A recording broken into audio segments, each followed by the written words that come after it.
Welcome to the verdict. We're taking a look at some reactions as a result of the announcement of the postponement of the elections by the chairman of the Independent National Electoral Commission. Let's go now and take a look at what are people saying in different parts of the country. There is no doubt that the expectations of a lot of Nigerians across the country have been dashed by the Independent National Electoral Commission with the postponement of the general elections, just hours to the polls. In Katsina State, northwest Nigeria, the home state of the president, the former governor Ibrahim Shema condemned the INEC decision to shift the polls. And INEC in particular, as the umpire in this election, should do whatever it can in the national interest and in the interest of Nigeria and Nigerians. They should avoid being seen to perpetuate or extend the selfish interest of any particular group. In Yola, the Dama State capital, northeast Nigeria, the home state of the PDP presidential candidate, the streets are deserted and residents are disappointed and frustrated as well. In Gombe State, some of the residents are concerned about the avoidable losses and hardship this might have caused to Nigerians. In northwest Nigeria, in Kano to be precise, the residents are shocked by the recent development, but they are, however, not deterred as they look forward to exercising their civic responsibilities. North central Nigeria, Kwara State, the feeling is the same. The residents describe the postponement as unfortunate, but at the same time, they call for the resignation of the INEC boss. While in Benue State, the governor, Samuel Otom, accuses INEC of acting out a script. It is not an afterthought thing. It is a deliberate plan orchestrated by APC to ensure that they make Nigerians suffer more because they know the fate of Nigerians. In Niger State, some of the electorate believe that the postponement could lead to voters' apathy. In the Plateau State capital, Jos, the case of Smart Ogori and Grace Ejoha is one that resonates with a lot of Nigerians. They were initially billed to get married on February the 16th, but postponed it to the 23rd. The first call I received was 4 a.m. to tell me, sorry, there is a bomb on the 23rd. So I was asking, which kind of bomb on the 23rd? My wedding is 23rd. Which bomb set on the 23rd? That the election is shifted to 23rd. So I was shocked. Of the wedding, I have to come all the way down here for counseling and everything. And my family, they are coming here as well. So this shift now is really affecting my family.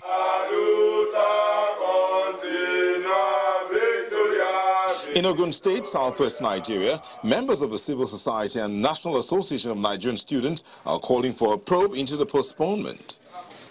Moving on to the south-south region in Akwa Ibom State, where residents are yet to come to terms with the fact that the elections have been postponed. Honestly, Nigerians are taken aback.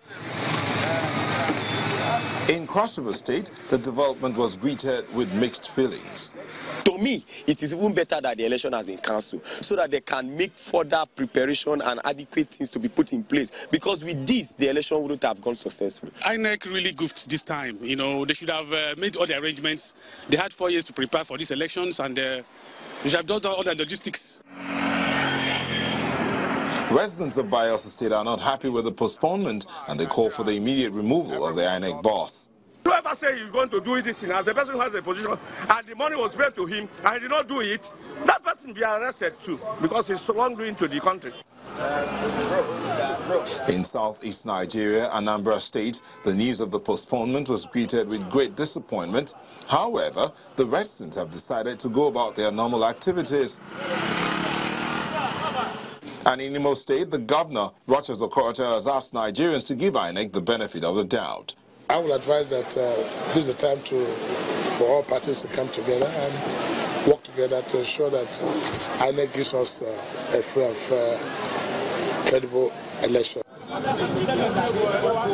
Nigerians are not too happy with the electoral body, especially with the handling of the postponement, but they look onto the bigger picture, which is the opportunity to be able to elect leaders of their choice, ultimately.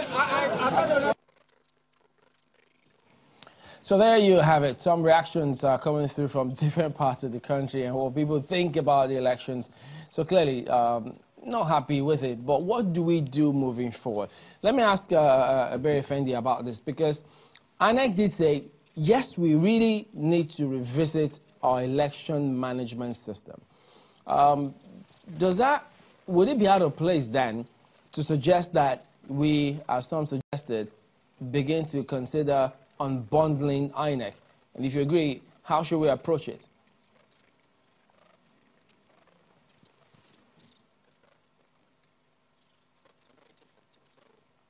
Towards that direction. If you know that the Electoral Act amendment, the Constitutional Electoral Act amendment that Senator Ken Nnamani chaired, it was one of the recommendations that INEC should be unbundled. There should be a commission, actually, that will take care of registration and deregistration of political parties. And there's also there should also be another commission that will take care of litigation. Because if you look at it from what the INEC chairman said, they've been sued for over 600 lawsuits against them. And then you expect INEC to take care of litigation, you expect INEC to take care of registration and of the registration of political parties, of handling the election proper. I think this is the time for us to look towards that direction, so that INEC will focus on conducting elections, and then the other commissions will focus on other areas that INEC is handling now. It's because the work is so huge, and maybe they don't even have enough personnel to manage the electoral body. So I think this is the right time to do that, and I hope the Nigerian government will look towards it. It's already there before the National Assembly. We need the National Assembly to pass the bill so that it can go to the President for assent. But unbundling INEC is the way to go. Mr. Mnandi, do you think really that unbundling INEC is the way to go? Or should we be looking at strengthening INEC?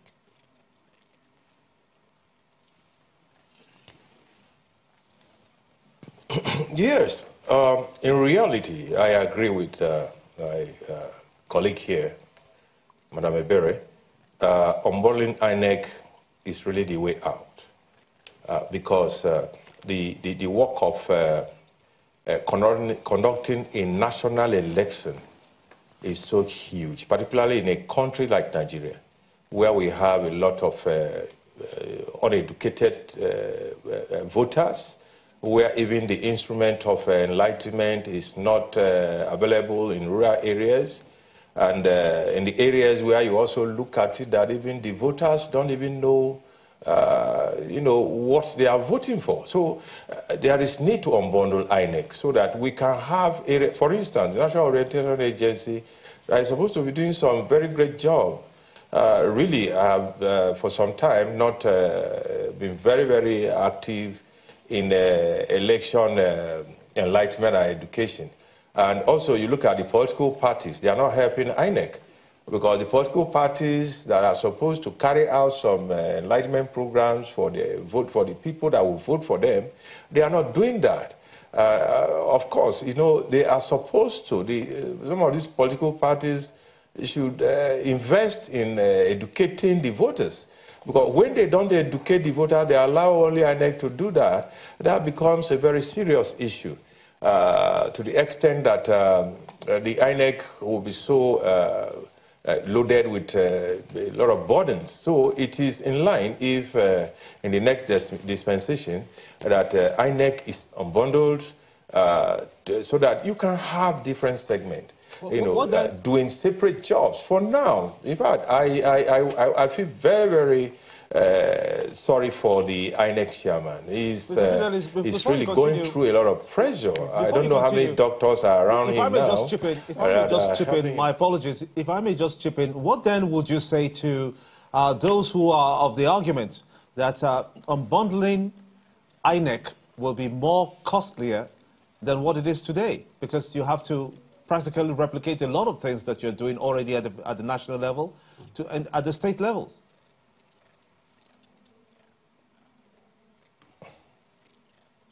I don't think the cost should be a primary issue. It is the function and what we achieve out of what they are doing. If you are looking at it, I think it should not even be more costlier when we unbundle it, because for now, when you are looking at how much have the government allocated to INEC since election, you are talking this period, we're talking about 189 billion. I mean, when you unbundle INEC, I mean, the cost will even be less, because you have civil societies working with them that are going to come and render services to them. But for now, I think the job load, the workload for INEC is so much. That's why we are having this postponement.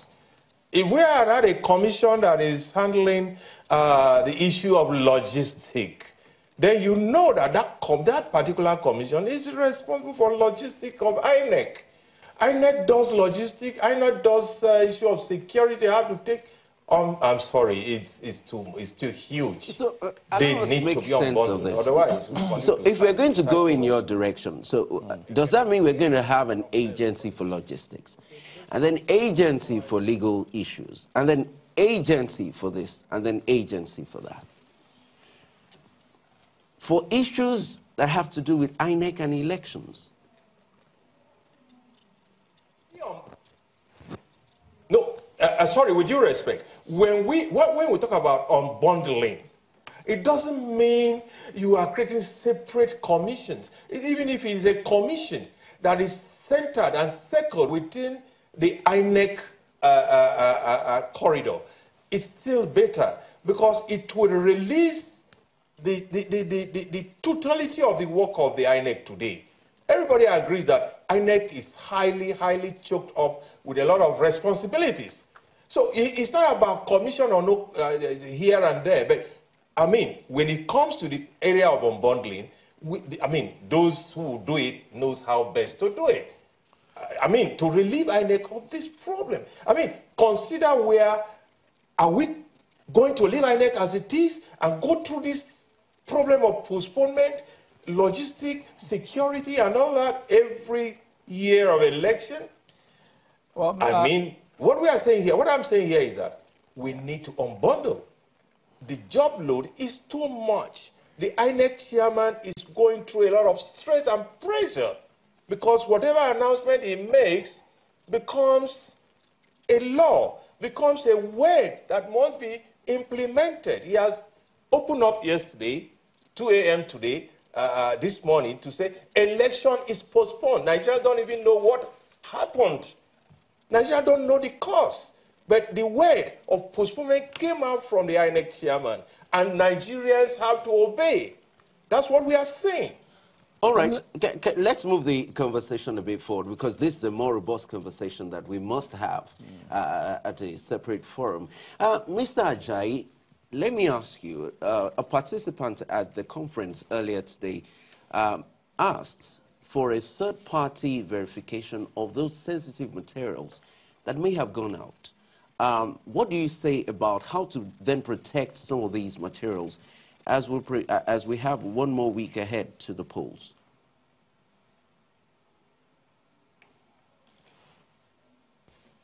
Yeah, it's very apt and good for a third party to be part of it, just like a process of auditing and verification that actually what we needed for the postponed election is what we're having, not that the thing has maybe gone out for further malpractices and the rest of it. But it's at the discretion of the INEC chairman and his commissioners. The party, he actually said the party were involved in all this, that they do have quarterly meeting, even off-season election and during election period. He also said they have 14 steps towards this election, but they were able to cover from number 1 to 13, that the 14th one is giving them problem about the logistic. And that was why, to them, it will be practically impossible to continue with today's election. Let me ask Mrs. Ifendu. Even though it came too late, too dangerous. My apologies, Mr. Ajayi. Let me ask Mrs. Ifendu this. I mean, since you're in politics, how do you think that whoever perhaps loses the election of these leading parties, whichever one loses, is there any chance, or how do you think that, would they look back and think, well, perhaps if we hadn't rescheduled the elections, we may have done better than we did? Political party that will lose this election will always think that if the election are taking place today, that they may have, won the election. The credibility is tainted, and that's the reason INEC should get all the stakeholders involved to see that the sensitive materials are in place and intact.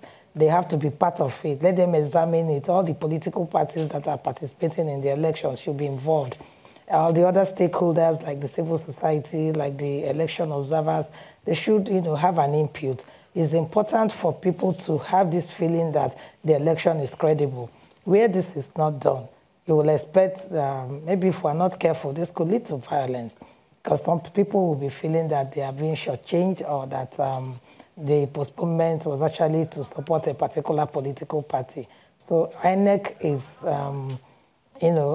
should do everything possible for the people to have the belief that there is credibility in the elections. But believe it or not, it's going to affect the credibility of these elections if it's not properly handled. All right, then, Mrs. Zabere Fendi, President of Women in Politics, Adeya Ajayi, an election observer, as well as a Federalist and the public affairs analyst. Thank you all for joining us today on The Verdict. Well, that's the show as well today. Well, thank you all for watching. We'll see you next time. I'm Chamberlain Oso. And I'm Kai Deline. Thank you for watching. I'm Gimba Omar. Have a splendid day.